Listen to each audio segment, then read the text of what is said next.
안녕하십니까. 찬한 독립침례계 담임 목회자, 담임 목사 주영훈입니다. 만나서 반갑습니다. 오늘 이렇게 성경대로 믿는 독립침례연합 첫 번째 우리가 수련을 맡게 되었습니다.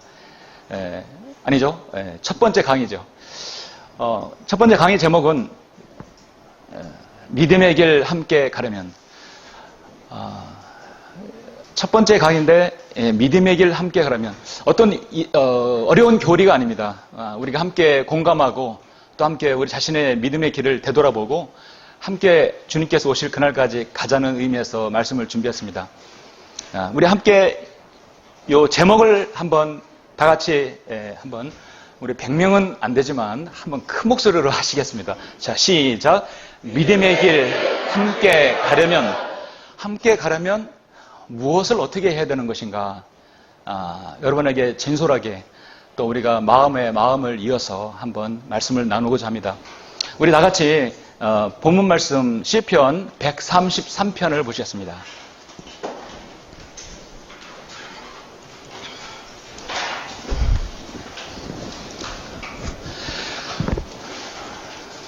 강대상이 없으니까 훨씬 프리하고 좋네요, 이 저분이. 이 괜찮다, 이거. 저는 1절을 읽고요. 여러분은 2절, 3절 우리 다 같이 읽겠습니다. 자,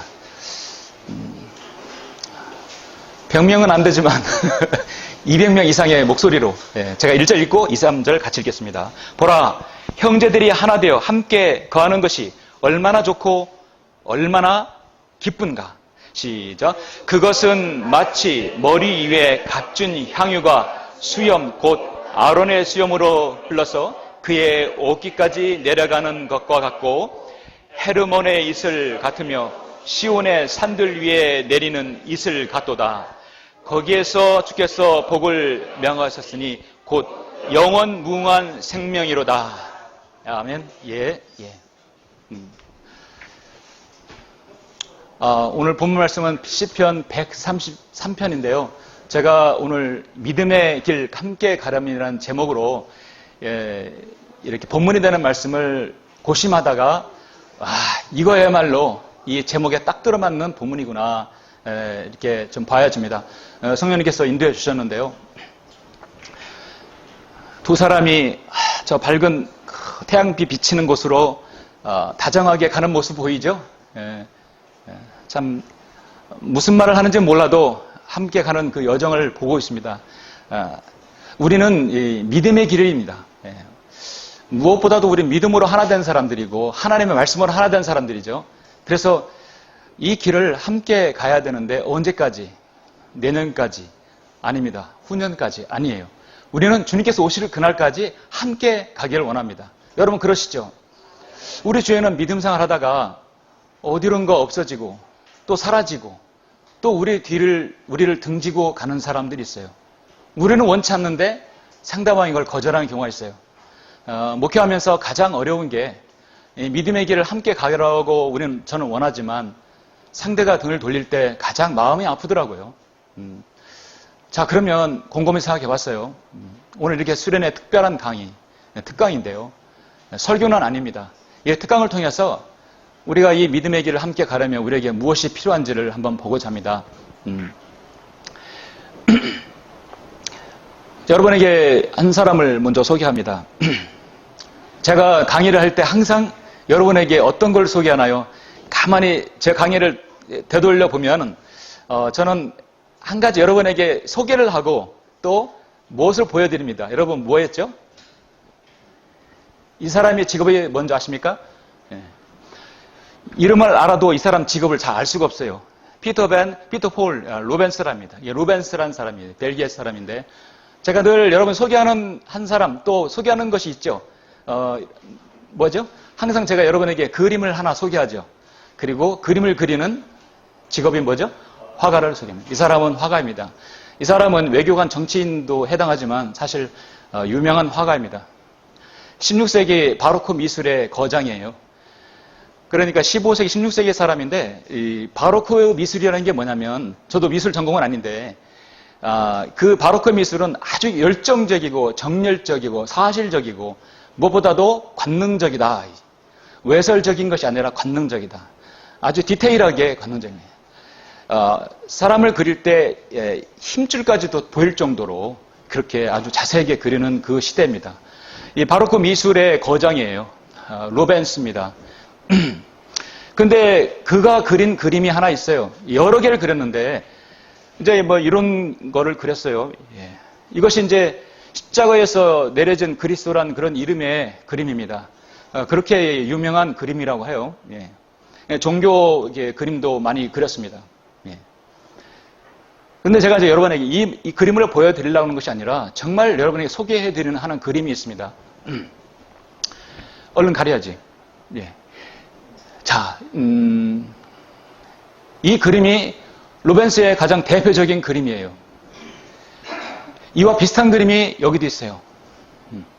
자, 하나님 말씀을 가르치니까 좀 중요한 부분은 가르쳤어요. 그러나 소개하고 싶은 부분은 그림입니다. 자, 중요한 것은 노인이면서도 거의 반나차이면서도 한 여인의 젖가슴을 물고 있어요. 요 그림도 마찬가지고요. 다 비슷한 형태입니다. 이게 이 그림이 대표적인 루벤스의 그림입니다.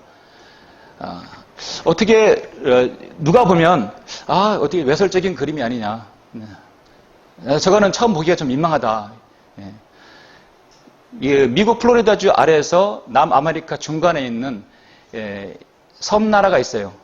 섬나라가 이름이 좀 외우기 쉽지 않습니다. 저도 적어놨어요. 푸에르토리코라는 있어요. 푸에르토리코인데 이 푸에르토리코가 이 나라가 이름인데 이제 이 루벤스라는 그림의 이 제목이 뭐냐면 이게 이제 키몬과 페로라는 그림입니다. 키몬과 페로. 자, 여기에 있는 이 사람은 아버지고 여기는 딸이에요. 그러니까 여인과 아버지.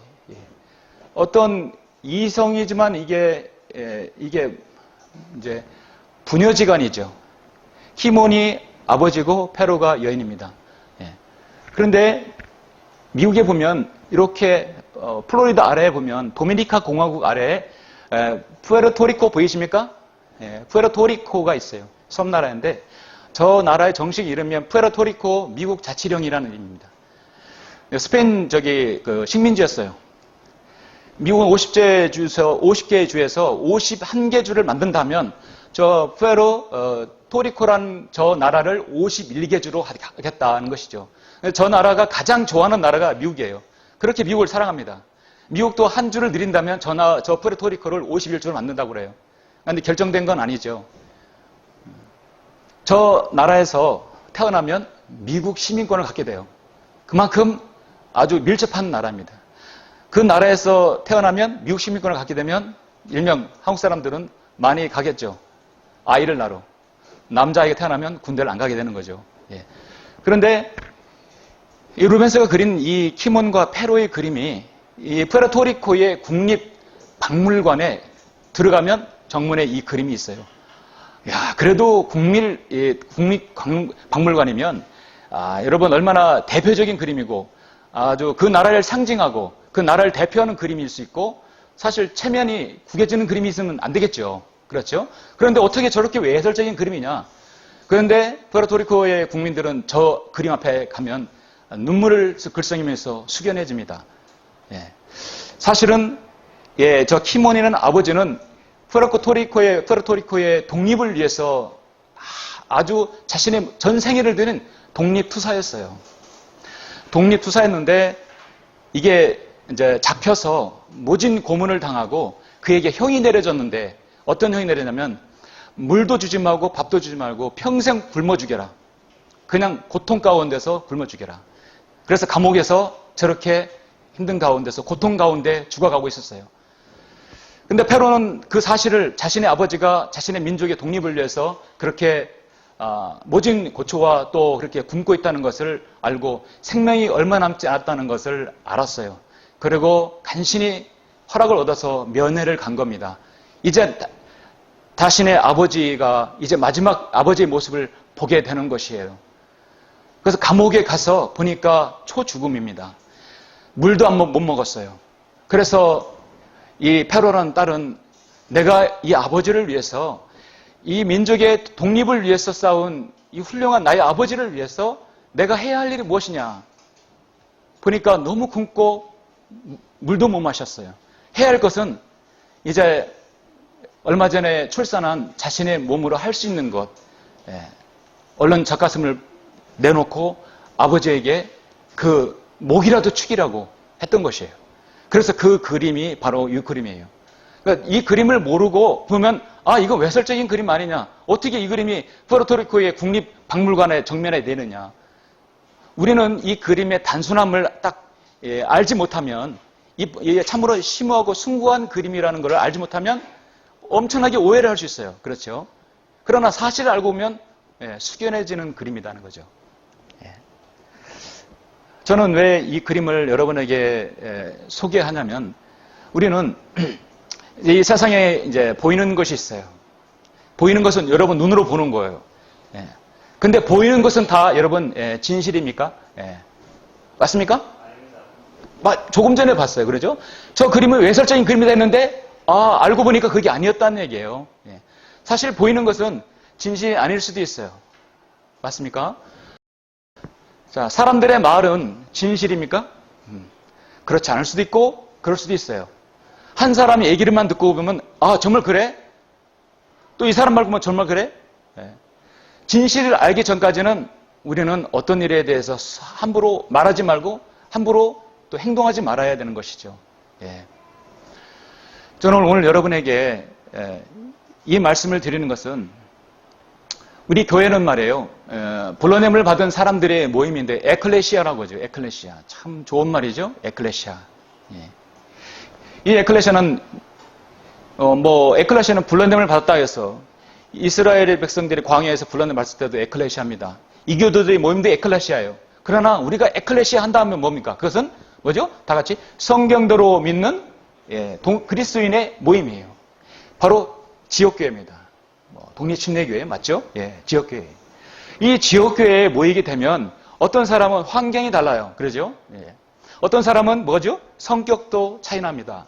어떤 사람은 생각도 차이 나요. 또 어떤 사람은 지위 고하가 있습니다. 세상에서의 높고 낮음이 있어요. 어떤 사람은 빈부가 있고 귀천이 있어요. 또 어떤 사람은 학력도 있습니다. 또 어떤 사람은 뭐죠? 남자와 여자, 어리고 나이가 많고 달라요. 이 교회 안에는 이런 모든 복잡 다양한 사람들이 만나는 거예요. 군대 가면 딱 20살부터 23살 그 사이에서 대부분 탁 착출하고 키도 어느 정도 딱 추려서 나오잖아요. 그러나 교회는 그게 아니다. 많은 복잡 다양한 상황의 사람들이 성도들이 모여서 교회를 이루는 거예요. 그러니 교회가 얼마나 말이 많겠어요. 이 세상에서 가장 말 많은 것이 교회입니다. 군대보다 더 많을 수 있어요. 군대는 딱 가고 깨끗하게 끝날 수도 있는 것입니다. 말이 많으니까 진실이 많겠어요? 거짓이 많겠어요? 사람들 사이에서. 거짓도 있을 수 있어요. 보이는 것이 진실이다 생각하고 말하고 있는 것이 진실이다 생각할 수 있다는 얘기예요. 그렇게 하면서 오해를 해가지고 돌아서 버리고 그 잘 가던 믿음의 길을 돌아볼 수 있다는 얘기죠. 우리 주위에는 그런 일들이 있어요. 그렇죠? 우리는 열심히 독립침례교를 해서 주님을 섬기고자 하는데 보이는 것 자세만 그것만 보고 다른 사람이 말만 듣고 그렇게 판단하는 것이에요. 우리는 잘못한 게 아무것도 없는데 성경대로 했을 뿐인데. 그래서 오늘 저는 여러분에게 이렇게 이 믿음의 길을 함께 가려면 오늘 이 강의를 여기는 여러분 성도뿐만 아니라 앞으로도 많은 성도들이 또 유튜브 통해서도 들을 수 있습니다. 그래서 이 믿음의 길을 함께 가려면 우리에게 필요한 것이 무엇인가를 보고 잠깐 본문을 이제 보도록 하겠습니다. 시편 133편 1절부터 3절은 보라 형제들이 하나 되어 함께 거하는 것이 얼마나 좋고 얼마나 기쁜가. 자, 믿음의 길을 함께 가는 게 얼마나 좋냐 이거죠. 너무 좋지요. 여러분 어느 개 모임과 어느 회사 모임과 이 믿음의 이 모임이 얼마나 좋습니까? 너무 좋지요. 얼마나 좋냐면 2절과 같이 좋다는 얘기예요. 2절과 같이. 뭐요? 그것은 마치 머리 위에 값진 향유가 수염, 곧 아론의 수염으로 흘러서 그의 어깨까지 내려가는 것 같다. 아론은 대제사장이죠. 제사장 직분을 맡은 레위 지파입니다. 하나님께서 그렇게 하라고 하셨어요. 대제사장으로서 그의 옷을 보고 하나님께서 거기에 기름을 부으신 거예요. 그래서 향유 같은 경우는 기름을 부었다는 것이죠. 기름은 뭐죠? 신약성경에서 뭐의 예표입니까? 성령님의 예표예요. 예. 우리 안에서 주님께서 기름 부어주라는 게 성령님께서 함께 부어달라는 얘기죠. 그죠? 그래서 우리가 하나가 되어서 주님 앞에 이 믿음의 길을 함께 가는 것이 하나님 보시기에는 그 성령으로 충만한 성령님의 인도를 받는 그런 모임이라는 것이에요. 또 하나는 뭐냐면, 자, 헤르몬의 이슬 같으며 시온의 산들 위에 내리는 이슬 같도다. 거기에서 주께서 복을 명하셨으니 곧 영원 무궁한 생명이로다. 자, 이것이 뭐가 있냐면, 따라서 헤르몬의 이슬. 헤르몬의 이슬. 헤르몬이라네, 헤르몬. 왜 헤르몬의 이스라엘을 했을까? 한참 생각해 볼 수 있어요. 값진 향유와 수염. 야, 저거는 이게 성령의 예표라고 할 수 있고. 근데 헤르몬은 대체 무엇인가? 먼저 이치를 봐야 됩니다. 헤르몬, 어떤 사람 헐몬, 헤르몬이라고 하는데, 헤르몬은 산 이름이에요. 여기 보시면, 여기 베들레헴이 있고, 현재 지도인데, 예루살렘이 있죠? 예. 저 끝에 여러분, 시리아 있고, 레바논이 있죠? 그 레바논 발 아래에 뭐가 있습니까? 헤르몬산이에요. 저 헤르몬산이에요. 여러분, 성경에서 헤르몬산이 여러 번 나와요. 그런데 여러분, 헤르몬산이 얼마나 중요한 산인가를 오늘 통해서 알 수 있습니다. 헤르몬산에서 만년설입니다. 눈이 녹지 않아요. 30km 되는 봉우리가 세계에서 있어요. 거기서 눈이 녹아내리면서 물줄기가 쫙 흘러요. 그리고 그 어디입니까? 갈릴리 바다, 게네사렛. 너무 넓어서 바다라고 표현하십니다. 저 갈릴리 호수에 다 들어갑니다. 그래서 넘치면 요단강으로 흐르고 사해로 흐르죠. 예. 사해는 아직 이제 고여있기 때문에 지금 이제 염해죠. 예. 그래서 헤르몬산은 저렇게 높아요. 쫙 높아서 멀리서 봐도 아주 높습니다. 1년 사자철 눈이 항상 있어요. 그래서 그 눈이 약간 녹아서 찬 공기와 만나면 녹은 것이 이슬이 되어버립니다. 이슬이 되어서 쫙 내려오는 모습인 장관이라고 합니다. 그래서 어떤 것은 눈이 녹아가지고 먼저 이 헤르몬이라는 부분에서 이 시편 133편 말고 여러 부분에서 말씀하는데요. 신명기 3장 8절에서는 그때 우리가 요단 이편 땅을 아르논 강으로부터 헤르몬 산에 이르기까지 아모린들의 두 방의 손에서 빼앗았느니라. 자, 여호수아도 11장 17절에서 그 휘 민족 있죠? 그 민족의 그 사는 그 민족도 하나님께서 다 멸하시고 그것을 차지했어요. 그래서 세일로 올라가는 한락산으로부터 헤르몬산 아래 레바논 계곡에 있는 바알 가까지라. 그가 그 모든 왕을 잡아 그들을 쳐 죽이니라. 그래서 헤르몬산은 지역적 요충지도 아주 중요합니다. 그렇도록 구약성에서 헤르몬산을 중요하게 말씀하고 있어요. 솔로몬의 노래에서도 나의 신부야, 레바논으로부터 나와 함께 가자. 레바논으로부터 나와 함께 가자. 아마나의 정상에서 스닐과 헤르몬의 정상에서 사자들의 굴들에서 표범들의 산들에서 바라봐라. 이 이스라엘 민족에 있어서요, 헤르몬은 그들의 우리로만 적으면 일명 백두산 사람들 정기 어쩌고저쩌고 하잖아요. 백두산. 그런 것입니다. 저기 남쪽은 한라산이 있고 백두산이 있잖아요. 그리고 태백산이 줄기가 있고. 이스라엘 민족에서는 저 헤르몬산은 그들의 민족성뿐만 아니라 그들에게 있어서 삶의 터전에 중요한 젖줄이 되는 것입니다. 예. 저가 판단할 때 마태복음 4장 또 마태복음 17장에 보면 높은 산이 있어요. 그래서 여세후에 예수께서 베드로와 야고보의 형제 요한을 데리고 따로 떨어져 있는 높은 산으로 올라가셨다 했을 때 제가 판단할 때 저 높은 산은 아마 헤르몬산이 아닌가 여겨집니다. 그래서 성경에서는 헤르몬산은 신약 성경이 없기 때문에 제가 그렇게 판단하고죠. 자, 중요한 것은 이렇게 헤르몬산이 눈이 녹아서 이렇게 흘러내립니다. 흘러내려서 갈릴리 바다까지 쫙 이렇게 해서 흘러내려요. 그래서 여기에서 70%가 이스라엘의 식수가 여기서 나옵니다. 끌어당겨서 이스라엘 백성들이 여기서 그걸 먹어요. 이스라엘 가본 사람 같이 얘기하죠. 근데 안 갔어요. 맞아요. 갈릴리 바다 중요해요. 헤르몬산 중요하죠. 예, 중요해요. 가보고 싶습니다. 그래서 헤르몬산을 가본 사람의 그 기행을 보면 그렇게 정말 멋지더라고요. 예. 끝없이 지평선을 보면 바다같이 보이죠. 예. 그래서 이스라엘 백성에서 갈릴리 바다는 고기도 잡을 뿐만 아니라 그것의 젖줄이고 생명줄이에요. 그들에게 있어서 아주 중요한 것입니다. 그럼 주님께서 오늘 말씀에서 하나님께서 그 형제들이 우리 모두 다 주님 앞에서는 하나님의 아들들이죠. 그 형제들이 주님 앞에 갈 때까지 즐겁고 기쁘게 함께하는 것이 아론이 향유 내리는 것과 같고 헤르몬의 이슬과 같다는 것은 하나님께서 그렇게 기뻐하시는 그 모임이라는 것이죠. 근데 그 모임이 중간에 단락이 되거나 또 헤어진다거나 서로 드릉을 돌리면 누가 가장 기뻐할까요? 마귀가 기뻐하죠. 누가 가장 슬퍼할까요? 성령님께서 가장 힘들어하시는 것이에요. 우리 안에 성령님께서 신음하며 탄식하는 것입니다. 그래서 저는 여러분에게 우리가 이제 이 믿음의 길을 함께 가려고 한다면 우리에게 필요한 것이 무엇이냐? 저는 오늘 여러분에게 세 가지를 말씀을 드리려고 해요. 세 가지를 말씀드리려는데, 자, 서로가 마음을 얻는 성도가 되자. 이 믿음의 길을 함께 가려면 제가 판단할 때 가장 중요한 것은 서로가 마음을 맞아야 된다. 마음이 있어요. 그러니까 마음을 얻어야 된다. 목회 시작하면서 가장 저에게 중요한 것은 성도들의 마음을 얻는 것이죠. 안녕하세요. 저는 목사님 좋아합니다. 사랑합니다. 평생 따르겠습니다. 자, 말만이 아니라 그 마음을 얻어야 되는 것이 가장 중요해요. 친구도 그렇죠? 자, 히브리서 10장 22절 말씀 우리 다 같이 읽겠습니다. 시작. 우리가 믿음의 온전한 확신 가운데서 진실한 마음으로 다가가자. 이는 우리의 마음은 피뿌림을 받아 악한 양심으로부터 깨끗해졌고 우리의 몸은 순수한 물로 씻겨졌기 때문이라.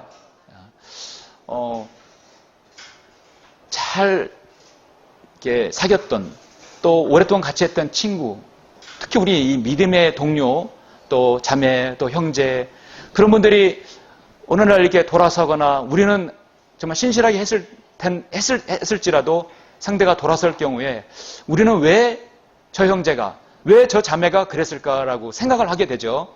내가 뭐 잘못한 것이 있는가? 자신도 돌아보게 되는 거예요. 좋은 일이든 나쁜 일이든 간에 어쨌든 간에 우리 자신을 리뷰하는 건 좋은 일보다도 안 좋은 일이 생길 때 자신을 돌아보죠. 맞죠? 그랬을 때 대체 나에게 무엇이 문제였나? 내가 혹시 내 마음을 진정으로 주지 못했는가? 그렇게 돌아볼 수 있어요. 그래서 우리는 먼저 진실한 마음으로 다가가자는 서로가 우리가 마음을 얻는 성도가 되자는 것입니다. 우리 다 같이 해보실까요? 서로가 마음을 얻는 성도가 되자.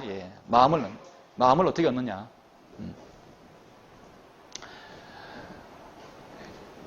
이걸 딱 그림을 보면 여러분 뭐가 생각납니까?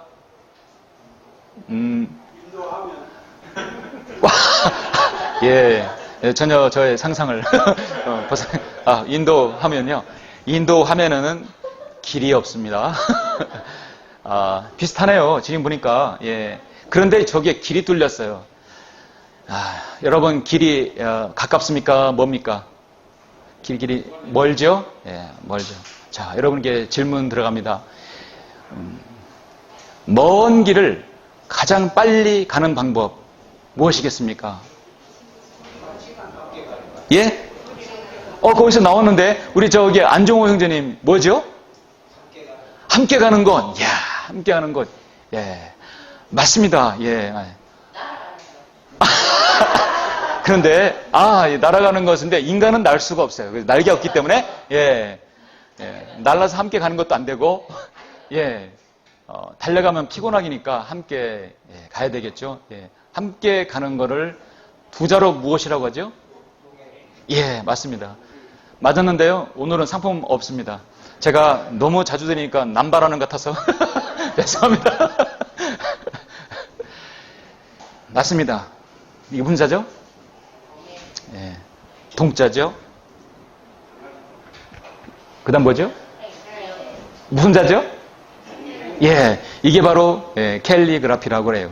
그래서 한글 파괴라고 생각하지만 사실은 같은 의미인데도 뭔가 좀 동행이 뭡니까? 같이 가는 거예요. 같이 가는 것이에요. 하나의 글자로 만들어졌어요. 그런데 여기다가 저는 더 아름답게 꾸미고 싶어요. 뭐냐? 마음을 얻는 동행이다. 가장 먼 길을 가는 가장 빠른 방법. 마음을 얻는 동행이다.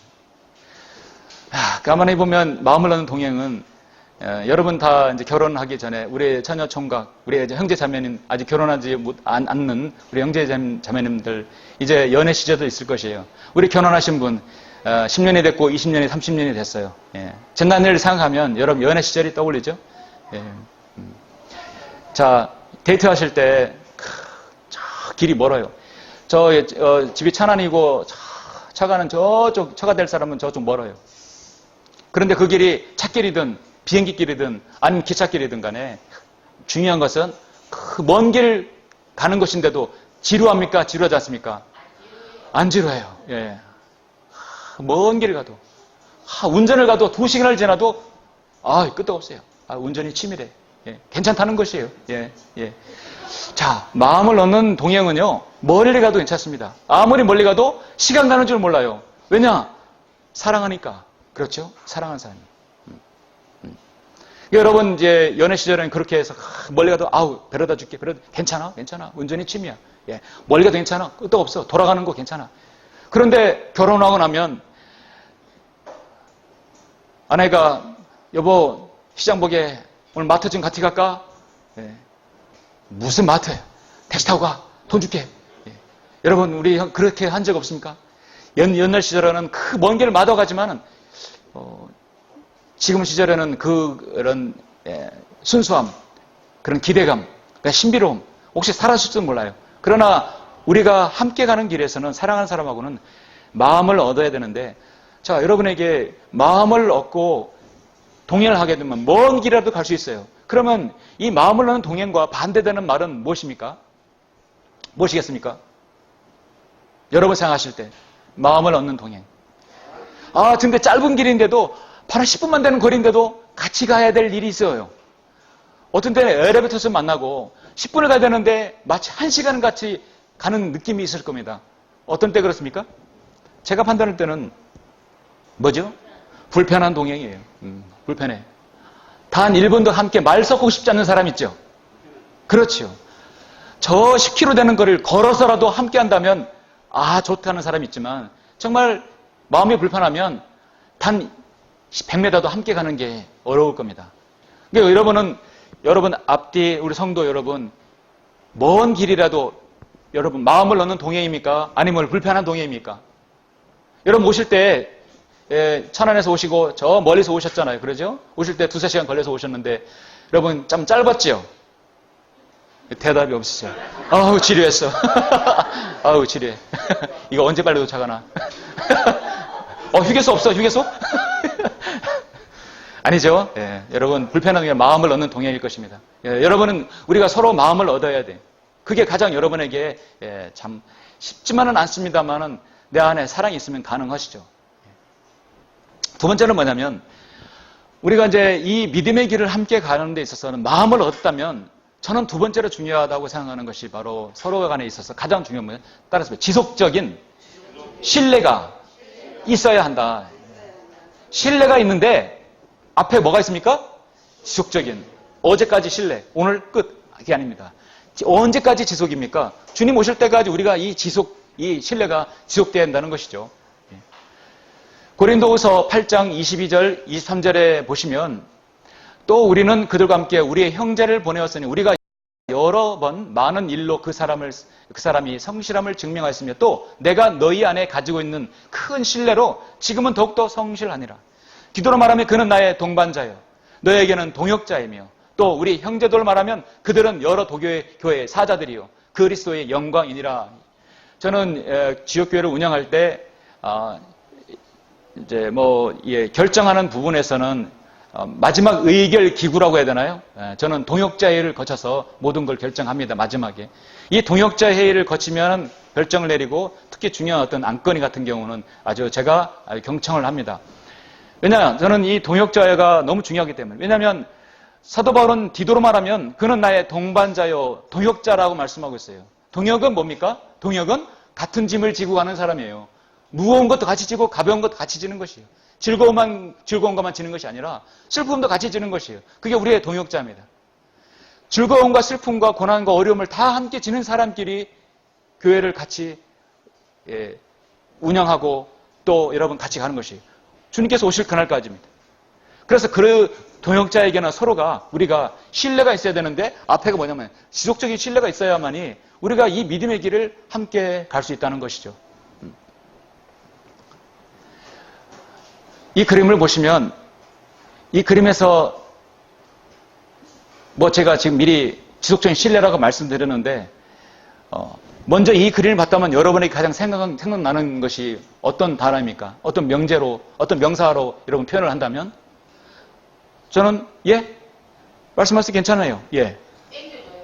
땡겨줘요. 예. 잡아줘요. 예. 땡기고 잡아야 돼요. 그건, 예. 땡기고 잡아줘요. 올려줘요. 자, 이거가 가능하려면 뭐가 있어야 돼요? 그렇죠. 신뢰가 있어야 돼요. 땡기다가 놓으면? 땡기다가 놓으면 떨어집니다. 그건 지속적인 것이 아니에요. 언제까지? 올라갈 때까지, 정상에 올라갈 때까지, 주님께서 오실 때까지 우리가 땡겨줘야 되는 것이에요. 전 저 그림을 보면, 저 그림을 사랑하는 사람이 당연히 당기겠죠. 그러나 서로 남남이라면 중간에 땡기다 놓으면 큰일 납니다. 완전히 신뢰 가운데 저렇게 할 수 있는 것이에요. 예. 가끔씩 이렇게 공원이나 이렇게 마트를 이렇게 가다 보면 아버지가 자신의 아들 무등을 태워서 갑니다. 무등이 때로는 위험하기도 하고 아이들한테는 좀 어려울 수도 있잖아요. 높은 곳에 있으니까. 그런데 아이는 그걸 좋다고 까르르 웃어요. 왜냐? 아버지를 신뢰하니까. 그리고 던져서 이렇게 받기도 하잖아요. 던져서 설마 놓으랴. 아이들은 그렇게 생각 안 해요. 100% 받는다고 생각해요. 그게 뭡니까? 서로의 신뢰가 있기 때문이에요. 그래서 신뢰는 지속적인 것이 필요하다는 것이죠. 근데 이 신뢰가 깨져버리면 어떻게 됩니까? 자, 신뢰가 반대말은 깨져버린다. 신뢰의 반대말은 여러분 뭐라고 생각하세요? 질문 많이 나오네. 예? 예? 불신. 오케이. 틀렸어요. 틀렸어요. 신뢰의 반대말은? 배신이다. 등 돌려버리는 거죠. 내가 너 당겨줄게. 걱정 마라.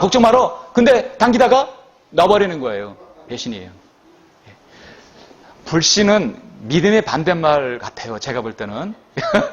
오늘 우리 한 자매님 계속 빗나가십니다. 예, 괜찮아요? 예. 신뢰는 반대말이 불신이 아니라 제가 볼 때는 물론 불신도 되겠죠. 그러나 제가 볼 때는 배신이다. 고린도전서 13장 7절 잠깐 보시겠습니다.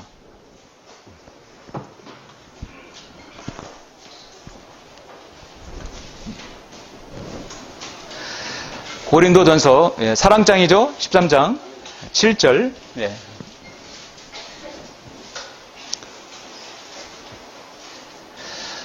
사랑의 중요성에 대해서 성경에서 가장 잘 자세하게 나타난 부분이 고린도전서 13장입니다. 왜 사랑장이냐? 사랑이 너무도 중요하니까. 사랑이 있어야 서로 믿음의 관계를 지속해서 나가죠. 13장 7절. 다 같이 시작. 모든 것을 참으며 모든 것을 믿고 모든 것을 바라며 모든 것을 견뎌내느니라. 자, 모든 것을 앞에다가 붙여놨죠. 자, 모든 것을 참고 믿고 바라고 견뎌낸다. 성령님께서는 앞에다가 계속 모든 것이에요. 모든 것. 어떤 것은 아닌 것이 아니 없어요. 사랑은 너무도 중요해요. 얼마나 중요하냐면 13장 1절에서 사랑이 없으면 소리를 내는 노시나 시끄러운 꽹과리가 된대요. 2절에서 사랑이 없으면 나는 아무것도 아니래요. 3절에서 사랑이 없으면 내게 아무 유익이 없느니라. 그러니까 1절부터 3절은 사랑이 이렇게 중요하다. 근데 4절부터 7절은 제가 이 구절에 대해서는 제가 제목을 뭐라냐면 사랑의 커트라인이다. 커트라인이 뭡니까? 시험 볼 때 95점 커트라인이면 94점 떨어져 붙어요. 떨어지는 거예요. 그러니까 세수한 사랑은 이 정도는 돼야 된다. 서로 신뢰관계 되는 것은. 그 중에 하나가 7절은 모든 것을 참고 믿고 바라며 견뎌내야 한다는 것이죠. 그것을 저는 신뢰라고 말씀을 드리고 싶어요. 신뢰. 페이스북 미국의 어떤 목회자 친구가 되는 어떤 목회자가 성경을 목회자가 저에게 한 사진을 보내줘 왔어요. 그래서 제가 이 사진을 보고 많은 이 그림을 보고 공감을 얻었어요. 물론 이 그림에 대해서 우리 성도님들 공감되실 분도 있고 그렇지 않을 수도 있어요. 저러다 살겠어? 그렇게 생각할 수 있겠죠. 그러니까 오늘 강의를 통해서 여러분의 담임 목회자는 저거보다 아니면 그 이상의 어려움을 당할 수 있다는 것이죠. 너무 어렵죠? 제가 해석해 놨습니다. 영적 공격. 그런데 목회자는 뭐죠? I'm okay. 괜찮다. 괜찮아. 괜찮아. 뭐죠? 실망당했어요. 그리고도 뭐죠? I'm okay. okay. 스트레스. I'm okay. 괜찮아요. 스트레스? 그거 기본이야. 혼란? 오케이. 배신? I'm okay. 자, 이 정도 되면 지옥교회 나갈 수 있겠어요? 못 나겠어요? 우리 성도들. 못 나가죠. 힘들죠. 상당한 공백이 있든지 포기할 수 있어요. 그런데 여러분 성경되면 목회자들은 여기서도 뭐라고 했어요? I'm okay. okay. okay. 예. 아, 우리 목사님 슈퍼맨이야. 사실은 슈퍼맨 아니에요. 똑같이 흙으로 만든 존재예요. 사모는 슈퍼우먼이 아니고 목회자는 슈퍼맨이 아니에요. 똑같이 감정과 성정을 가졌어요. 예. 그런데 목회자는 기대감을 저버려도 오케이. 좌절 당해도 오케이. I'm okay. 상처를 받아도 마음. 예. 그럼 나는 오케이. I'm okay. 외로움. 오케이. 또 강한 거 하나 뒤에 꽂았네. 뭘까요? 포기. 끝내. 여기서 넘어진 사역자가 너무도 많습니다. 가짜 성도, 가짜 친구가 있는 것이에요. 이게 바로 목자의 삶이다. 자, 저렇게 많은 거 공격을 받고 견딜 수 있다면 여러분 대단한 목회자예요. 존경받으려고 하는 것이 아니에요. 그리고 여러분 존경해 주라는 거 아닙니다. 다만 하나 뭐냐면 끝까지 나는 같이 가겠다. 뭐래도 누가 뭐래도 나는 우리 목사님과 같이 가겠다. 그거 여러분의 목회자가 가장 바라는 것이에요. 목사님, 우리 훌륭하신 목사님, 존경하는 목사님, 우리 목사님 최고야. 그런 수식어 그렇게 여러분 그거보다도 마음으로 함께 가겠다는 거 그게 필요합니다. 우리 성도 같으면 여기서 이미 쓰러져도 몇 번 쓰러질 수도 있었어요. 근데 왜 하나님께서 왜 그 사람을 그 지역에 그 사역자를 보냈는가? 다 이유가 있더라고요. 이렇게 많은 공격을 당해도 함께하지 못하는 사람이 있다 하더라도 간다는 것이죠. 그러면 이제 우리가 정말 이 믿음의 길을 함께 가려고 한다면 마지막으로 저는 서로를 이제 배려하라. 자, 이쯤 되면 첫 번째 거 잊어먹었죠? 첫 번째 뭐죠? 마음을. 이게 왜냐면 그림을 보면 돼요. 그림. 예. 뭐지? 기억을 나오지 마세요. 조금 전에 뭐 봤지? 뭘 읽었어? 먼 길을 봤지요. 먼 길을 같이 가는 가장 빠른 방법 뭐죠? 동행 앞에 뭐죠? 마음을 넣는 동행. 예, 맞습니다. 이게 바로 이미지 연상이에요. 두 번째 뭡니까 그럼? 절벽에서 뭐죠? 예, 땡겨. 언제까지? 지속적으로 땡겨라. 조금 더 좀 수사력 있게 조금 더 좋은 표현으로 지속적으로 땡겨라 말고 지속적인 신뢰. 예, 조금 고급 용어를 씁니다. 자, 마지막으로 서로를 뭐죠? 배려하라. 제가 무슨 양말 신었어요 지금? 무슨 색깔이게요? 여기 오니까 이 양발을 신고 구두를 신지 않고 강의하는 건 제가 처음입니다. 다 여기서 이제 왼발 상황이니까 여기서 구두를 신으면 떠벅떠벅하면 그 소리 때문에 헷갈리잖아요. 그렇죠? 이 수련회를 가면서 양말을 하나도 안 가져왔네. 양말을 하나도 안 가져왔어요. 그래서 우리 긴급하게 우리 형제님한테 빌렸어요. 그것도 줄무늬를 드렸어요. 그래서 이제 딱 하니까 유승 목사님이 아마 검은 양말도 있을 텐데 목사님 나도 같이 동참하는 의미에서 색깔 있는 거를 빌렸습니다. 그래서 제가 목사님 오늘 어떻게 강의는 안 듣고 저렇게 잘하실까? 이게 바로 뭐죠? 배려입니다. 같이 창피해도 같이 물고 들어가는 거죠. 감사해요. 이게 바로 배려입니다. 우리 빌보서 2장 1절로 4절 함께 보시겠습니다. 예.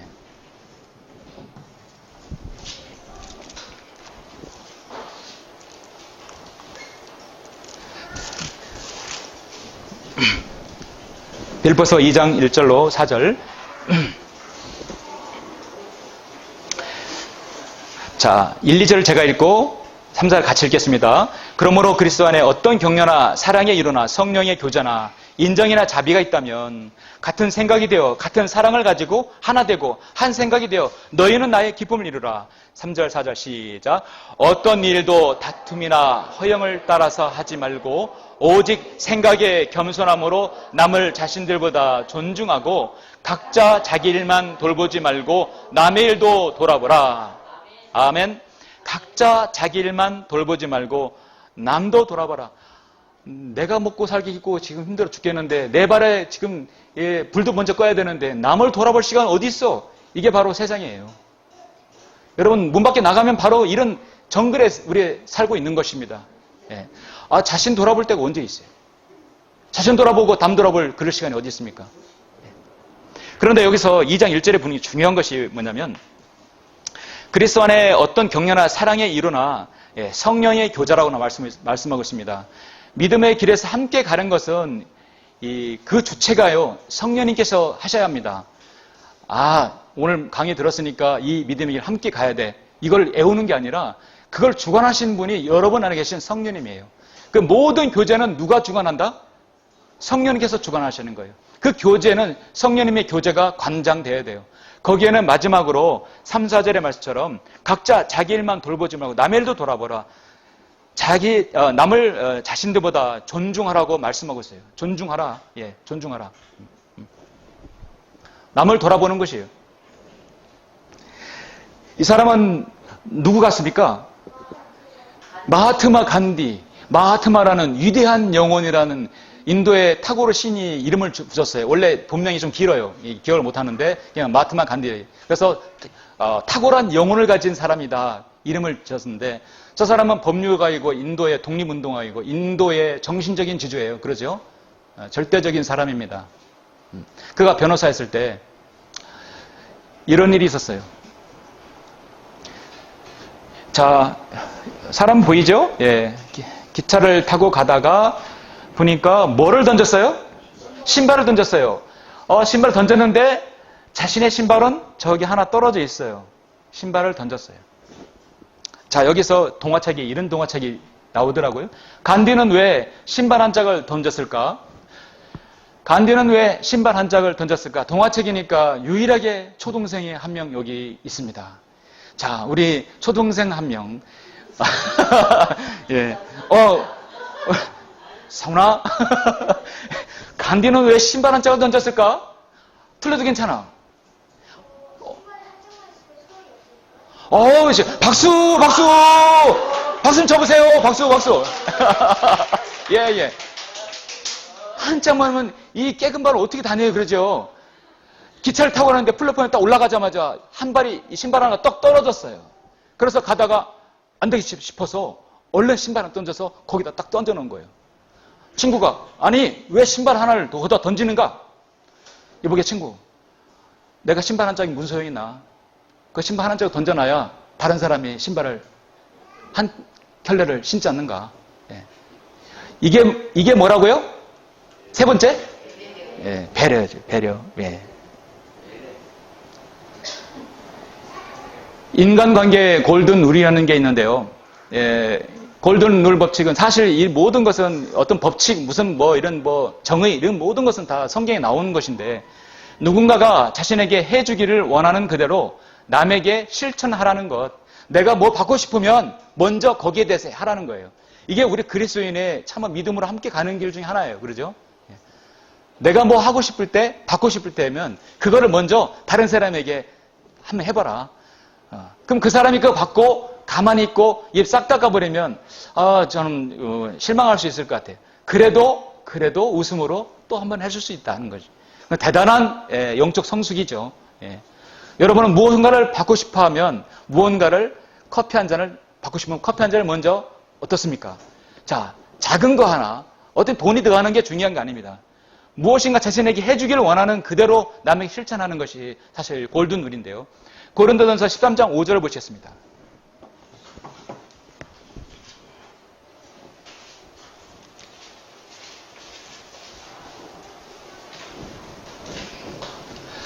자, 사랑의 중요성 5절. 무리하게 행하지 아니하며 자신의 유익을 추구하지 아니하며 급히 성내지 아니하며 악을 생각하지 아니하고. 자, 여러분 아까 모든 것을 참고 모든 것을 믿고 바라고 견뎌내는 건 한 단어로 뭐라고요? 신뢰라겠죠. 그럼 5절은 뭐냐면 무례하지 않는다. 그리고 자신의 유익을 추구하지 않는다. 급히 성내지 아니한다. 악을 생각하지 아니한다는 것은 저는 이걸 배려라고 보는 것이죠. 그래서 성경에는 그 무엇도 이 세상에 있는 원리들이 다 성경에서 제시하고 있어요. 우리가 한 믿음의 길을 같이 가려고 한다면 성도 간에 있어서 마음에 있는 그 동행이 필요하고, 그리고 거기에 서로 간에 지속적인 신뢰가 필요하고, 또 하나는 중요한 건 뭐냐면 서로가 배려하는 마음을 갖는 것이죠. 신문지상에 나오는 건데 최재천 국립생태원장이라는 사람이 있는 것이에요. 상을 주는데 이 어린이가 키가 작지요? 어린이가 작지요. 그리고 이 생태원장은 키가 크니까 당연히 이게 주면 내려다보면서 상을 줬겠죠. 그런데 이 사람 참 마음의 자세가 참 된 것 같아요. 이것이 눈높이 시상식이라고 합니다. 예. 그래서 그 눈높이에서 그를 바라보는 것이죠. 예. 어린이 미술관에 이런 많은 그림들이 전시될 때 여러분들은 어린이들이 많이 갈 거 아니에요, 그림이. 그러면 여러분들 그림 어떻게 봐요? 이렇게 보죠. 만약에 가면 이렇게 보면 여러분 이렇게 보지 마시고 그것을 어떻게 하죠? 낮춰서 보셔요. 그러면 어린이 관점에서 여러분이 그림을 볼 수 있어요. 예. 왜냐? 이거 어린이 대상의 그림이니까. 그런데 위에서 내려다 보는 거하고 그림은 아래서 보는 거, 정면에서 보는 거하고는 다르다. 이건 예. 그 눈높이에서 본다. 그게 뭐죠? 그게 뭐라고요? 그게 배려입니다. 배려. 예. 고린도전서 7장 29절 31절에서 보면 형제들아 내가 이것을 말하노니 때가 얼마 남지 않았으니 이제부터 아내가 있는 사람들은 없는 것 같이 하며. 세상 사람들 정말 일명 바람 피기 좋아하는 사람들이 해야 되는 것이 아니에요. 아내가 있는 사람 없는 것 같이 하고 싸돌아다니는 게 아니에요. 예. 아내 자랑이 뭐라겠죠. 예. 그거를 위해서 없는 사람이 있을 수 있다는 거예요. 또 오는 사람들은 울지 않는 것 같이 하고 기뻐하는 사람들은 기뻐하지 않는 것 같이 하며 또 물건을 사는 사람들은 소유하지 않는 것 같이 하라. 물건을 살 때 돈이 있어요 없어요? 돈 있죠. 가진 것이 있어 물건 살 수 있어요. 그럼 그것으로 티내지 말라는 얘기예요. 없는 사람이 쓸 수 있으니까. 예. 기뻐하는 사람들은 무슨 일이 좋은 일이 생기니까 기뻐하겠죠. 유난히 튀지 말라. 어디에서? 교회에서요. 왜냐하면 나는 지금 기뻐하지 않을 수도 있어요. 그것이 자신의 어떤 절제된 행동과 말에서 필요합니다. 그렇지 못할 성도가 있기 때문에. 자신은 주님께 기쁘고 감사하고 정말 좋아요. 그러나 그렇지 못하는 성도가 있기 때문에 때로는 배려하라는 것이죠. 그리고 이 세상을 이용하는 자들은 다 이용하지 못할 것처럼 하라. 이는 이 세상 형체가 사라져갑니다. 여러분이 가진 것, 여러분이 지위, 또 여러분이 남이 가지지 못한 어떤 우월한 것이 있다고 한다면 그것이 여러분의 평생 다 쓰고 여러분 이 세상을 마지막 올라갈 것 같습니까? 그렇지 않아요. 언젠간 놓고 가야 돼요. 때론 통장에 돈도 놓고 가야 되고 또는 여러분은 뭐 좋은 거 사랑하는 것도 다 놓고 가야 됩니다. 언젠간. 바로 내일, 아니면 모레, 아니면 내년 5월, 6월이 될 수도 있어요. 올해는 지나갈 것 같아요, 느낌에. 언젠가는 그렇습니다.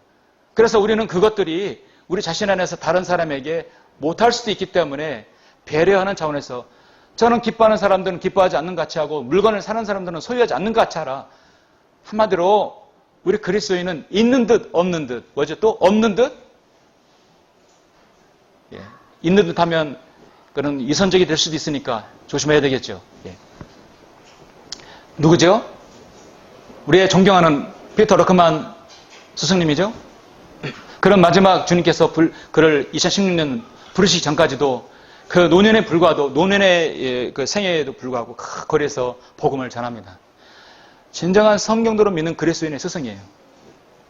저기 있는 특정 부류만 스승이 아니라 우리에게도 스승이에요. 우리에게 본을 보여줬어요. 네, 본을 보여줬어요. 여러분 러크 목사님이 사역을 몇 년 동안 한 것 같습니까? 그 일대기와 전기를 읽어보면 알죠? 목사님 몇 년 하셨죠? 보통? 지금 여러분 목사님 아시고는 러크 목사님 사역 기간이? 예. 자, 목사님이 94세인가 돌아가셨어요. 27살에 구원받았어요. 30살 좀 넘어서 사역에 부름받았어요. 그러면 몇 년? 61년.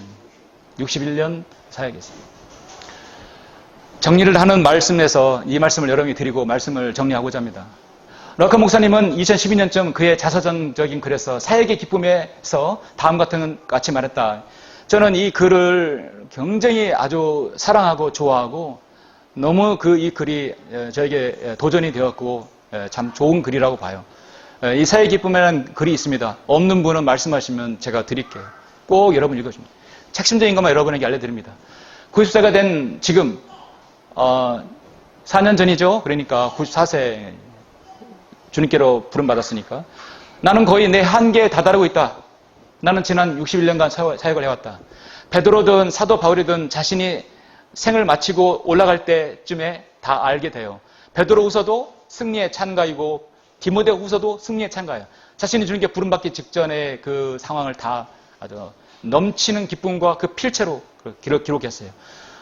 하나님의 사람은 자신이 갈 날을 감지하는 것 같아요. 61년간 사역을 해왔어요. 60년 넘게 전장에 있었다는 것이다. 이것은 미국 군대로 말하자면 30년 근무를 2번 한 것 같다는 기간이다. 나는 나의 총사령관 주 예수 그리스도를 위해서 2번의 군복무를 일해왔다. 30년 일하면 별 답니다. 거의. 사관학교 나오면 30년 별 달아요. 근데 그 군생활을 우리가 일단 2번 했다고 생각하면 얼마나 대단한 겁니까? 실제 나라에서 군복무를 2번 했다고 한다면 대단한 진짜 애국자이죠. 근데 더 하나님께 정말 기쁨을 자신의 생을 드렸던 것이에요. 30년에 2번을. 저희는 아직 그 한 번도 못 미치는 상황이죠. 정말 훌륭한 그리스도인이에요. 나는 그 기간 동안에 내가 사역의 기쁨이라고 부르는 것에 대한 언급을 하지 않았었다. 왜냐하면 이제 막 사역을 시작하는 설교자들에게 사역에 대한 장밋빛 그림을 그려주는 것을 원치 않았기 때문이다. 여기에서 왜 느낌표가 있고 왜 물음표가 있는가? 이건 제가 거기다 넣었습니다. 이 사역의 기쁨을 넣었을 때 힘들구나 이거. 그렇게 사역을 포기하는 설교자가 더 많을 수 있기 때문에. 그러나 그것이 단점이라고 한다면 장점은 엄청난 그에게 사역의 기쁨이 나올 것이라는 거예요. 기쁨은 항상 여러분 무조건 다 여러분의 일에 하나님의 사역에 동참하는 것에 기쁨이 있는 건 아니에요. 그 반대급부가 있어요. 그것 때문에 기쁨을 얻는 거예요. 나는 인생의 종착역에 거의 다다른 지금 나는 사역에 있어서 가치 있고 기쁜 일이 무엇인지 말하고 싶다. 3가지를 말하고 있습니다. 사역의 첫 번째 기쁨은 사역을 통하여 잃어버린 혼들이 구원받고 그들의 인생이 변하는 데 있었다. 아멘. 이게 우리 설교자들의 가장 하나님께 기뻐하시는 것이에요. 이 사역을 통해서 구원받았어요. 침례받았어요. 간증해서 성도로 부름받고 거기서 거리설교와 개인구령을 하고 복음을 전한다면 그 인생 성공한 거죠. 그 사역 성공한 거죠. 그래서 우리 사역의 성공이라는 거 붙이지 않고 사역의 신실함이에요. 그럼 그 사역은 가치 있죠? 기쁘죠? 여러분의 담임 목사님, 여러분이 다니는 그 교회는 바로 그 교회입니다.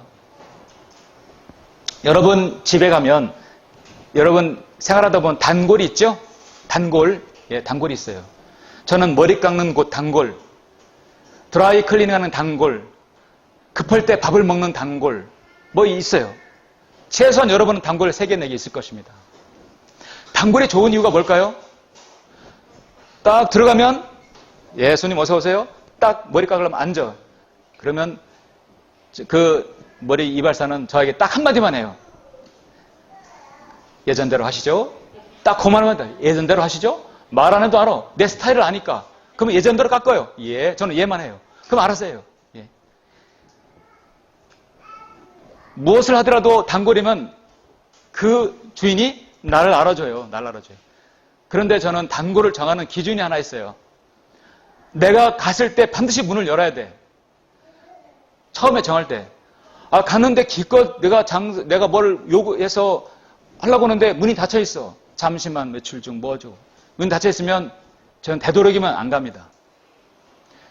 단골이 뭐냐면 내가 가면 항상 주인은 나를 맞이하는 것이에요. 여러분이 교회를 가면 항상 여러분을 맞이하죠. 대답이 또 없으죠. 목사님이 인사도 안 합니까? 목사님이 어서 오세요. 그 전에 어떤 일이 있어도 어서 오세요. 커피. 여러분 성도들이 어서 오세요. 왜냐하면 나를 알아주고요. 내 얼굴은 표정화도 나의 담임 목회자는 그걸 다 알아요. 예. 그럼 우리는 단골교회라고 하진 않아요. 그렇죠? 단골교회가 아니에요. 우리가 다니는 사랑하는 교회예요. 이 믿음의 길을 끝까지 같이 할 그 교회를 말하는 거예요. 얼굴 표정만 봐도 그 행동 말 한마디를 가도 그 성도를 아는 거예요. 바로 여러분 교회의 목사님이고 여러분의 성도입니다. 그게 좋은 거예요. 예. 여기 갔다가 저기 갔다가 여기 한 달, 여기 2달, 저기 3달. 이게 장로교, 감리교뿐만 아니라 성김 내는 교회를 성도를 마찬가지예요. 여기 안정이 없는 것이에요. 그러면 그 사람을 옮길 때마다 그 사람을 알게 돼. 가는 데마다 지혜를 터뜨려요. 갈 수가 없어요. 주님 오실 때까지 안정된 믿음 생활을 할 수가 없다는 거예요. 너무나 그런 사람들을 많이 봅니다. 안타깝습니다. 사역의 두 번째 기쁨은 사역을 통하여 성도들이 서로의 짐을 지는 법을 배우게 되었다는 것이다. 서로의 짐을 지는 법을 배운다. 이거를 세자로 뭐라고요? 예? 아까 나왔잖아요. 우리 교회는 뭐가 있다? 자, 동역자. 동역자는 서로의 짐을 지는 사람들이. 동역자. 자, 서로의 짐을 지는 법을 배우게 되었다는 것이다. 자신의 일뿐만 아니라 서로의 짐을 질 수 있는 성숙함이야말로 사역의 참된 열매 아닌가? 서로의 짐을 지는 것. 마지막 세 번째가 오늘 이걸 말씀드리려고 하는 거예요. 세 번째 기쁨은 하나님의 교회의 성도들이 지속적으로 나를 사랑하고 자기도 그들의 사랑에 힘있고 지속적으로 그들을 사랑하는 데 있다. 지속적으로 사랑한다. 내가 그리스도 안에서 동료 그리스도인들을 사랑하고 엮일 때 그들도 나를 그리스도 안에서 진정 우정을 가졌었다. 사역 마치는 그 순간까지 같이 했던 그 성도가 있을 때 나에게 진정한 기쁨이 있었다는 거예요. 그 기쁨이 있었겠죠. 중간에 떠나버린 사람도 있었겠지만 근데 사역의 정말 기쁨은 뭐냐면 한때 마피아 암살자였던 에드먼드 던트는 미시건주 프린트에서 오랜 기간 사역하면서 나와 오랜 기간 사역의 친구로 함께 했었다. 로이 클리퍼는 성경 침례교회 회계를 맡으면서 50년 넘게 내 사역에 함께하고 있다. 5년이 아닙니다. 25년도 아니고 50년이에요. 50년이면 반백년 맞죠? 반백년. 그거 평생이네요. 플로리다주 잭슨빌에서 경찰관을 이려다 목회자가 되어서 교도소에서 설교할 수 있게 해준 데이빗 피콕은 평생 동안 동역자였다. 내가 깨달은 것은 좋을 때나 나쁠 때나 나의 곁에서 머물러 줄 진짜 친구들을 하나님께서 주셨다는 것이다. 자신의 사역에 가장 기쁨이 되는 것이 하나라고 말하고 있는 것입니다. 우리는 성도들이 제도공교회처럼 막 구름대처럼 막 올르는 거 아니에요. 찾아서 물어와서 어렵게 해서 가정에 많은 영적 전쟁을 거치고 왔어요. 그렇죠? 그럼 왔는데 한 달, 2달 다니다가 그냥 나가보기를 원하겠습니까? 누구보다도 원치 않는 것이 여러분의 목회자이고 또 옆에 있는 성도입니다. 저 성도 나가면 또 어딜 가서 또 안차를 할 것인가? 거기 가면 여기보다 더 훌륭한 목회자, 거기 가면 여기보다 더 신실한 성도, 더 여기서 깨끗한 사역 하고 있다면 가시면 돼요. 그러면 아무 말 할 수 없어요. 할 말이 없죠? 우리 목사님보다 더 훌륭한 목사님 있고 더 신실한 목회자하고 하나님 사역을 그대로 올곧대로 성경대로 한다고 하면 성경대로 또 실행하는 성도가 거기가 더 많다고 한다면 한 말이 없어요. 그러나 그것이 아니라고 한다면 아까처럼 보이는 것, 말하는 것만 다 믿고 따라가서는 안 된다는 것이죠. 좋을 때나 기쁠 때나 나쁠 때나 나의 곁에서 항상 머물러줄 친구가 있었다는 것. 사도 러큰 목사님의 그의 가장 정말 기쁨의 사역이었습니다. 혹시 그것을 알고 있는가? 제가 이 사역 기쁨의 마지막 멘트입니다. 그리스도인들도 마귀처럼 악할 수 있다. 여기에 맞습니까? 틀립니까? 예. 틀립니까? 맞아요. 그 목사님은 내가 사역을 시작하도록 이끌어준 클랜 션크가 형제가 내게 이런 말을 했다. 이보게, 피터. 사역에서 당신을 가장 아프게 할 사람은 바로 다른 그리스도인들일 것이다. 세상 사람들이 아니에요. 저 마귀의 자식들이 아니에요. 직장 내 동료보다도 나를 더 힘들게 해줄 사람이 누구냐? 예수 그리스도의 보혈로 구원받은 성도가 날 가장 힘들게 하는 거예요. 저도 평생에서 우리 목사님들 그렇게 하실 겁니다. 10년 이상 사역하고 여러분 이 사역에서 이 성도들 독립침례에서 함께 한다면 느끼실 것이에요. 예. 나를 가장 힘들게 했던 사람이 누구냐 보면 세상들이 아니 이쪽 이웃집이 아니라는 것이죠. 바로 동료 그리스도인이었다는 것이죠. 이거 얼마나 아이러니컬하죠. 참 앞뒤가 안 맞는 얘기일 수 있어요. 그런데 이 사역에만큼은 사실이었다는 것이죠. 나에게서 가장 힘이 되고 가장 함께 동역할 사람이 누구냐? 바로 내 앞에, 내 옆에 있는 성도라는 사실이다. 이거죠. 세월이 흐르면서 나는 그것이 절대적으로 사실이라는 것을 깨닫게 되었다. 처음엔 몰랐겠죠. 나를 이해해주고 지지해주며 항상 내 곁에 머물러주는 그리스도인들도 있으며 분파를 만들어서 나를 사역에서 내밀어 버리려는 그리스도인들도 상당수 있었다. 이것만 보면은 사역을 하고 싶을까요? 아까 I am okay? I am okay? 할 수 있겠어요? 못겠어요? 못해요. 아까 그런 신실한 친구들 동역자들이 있었기 때문에 I am okay. I am okay. 뒤통수 맞아도 뒤에다 칼을 꽂아도 I am okay.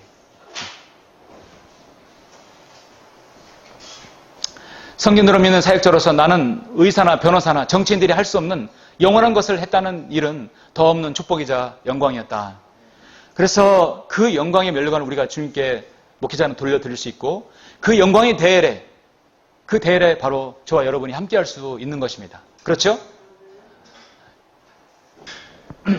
마지막 그림을 보여줍니다. 아까는 흑백 그림인데 이제 칼라입니다. 자, 밝은 빛으로 가는 두 사람. 저는 여기서 여러분에게 우리 다 같이 이 말씀을 읽고 마치도록 하겠습니다. 우리 주님께서 오실 때까지 함께 갑시다. 그렇죠? 여러분 함께 가려면 이제 무엇이 필요한지 아시겠죠? 자, 이 말씀을 내 옆에다가 오른쪽, 왼쪽, 내 뒤하고 우리 얘기하시면서 잠깐 한번 5초의 시간을 드리겠습니다. 자, 같이 한번 이 말을 한번 서로 주고받으세요. 시작!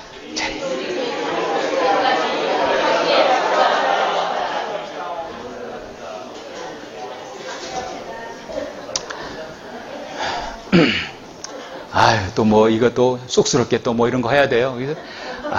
우리 주님께서 오실 때까지 함께 갑시다. 정말 기쁘게 해야죠. 그렇죠? 기쁘게 해야죠. 억지로 하는 것이 아니라 예. 자, 우리 다 같이 이거 읽고 마치겠습니다. 시작. 우리 주님께서 오실 때까지 함께 갑시다. 함께 갈 수 있겠습니까? 예. 그러면 주님께서 오실 때까지 함께 갑시다. 마치겠습니다. 예, 맞습니다.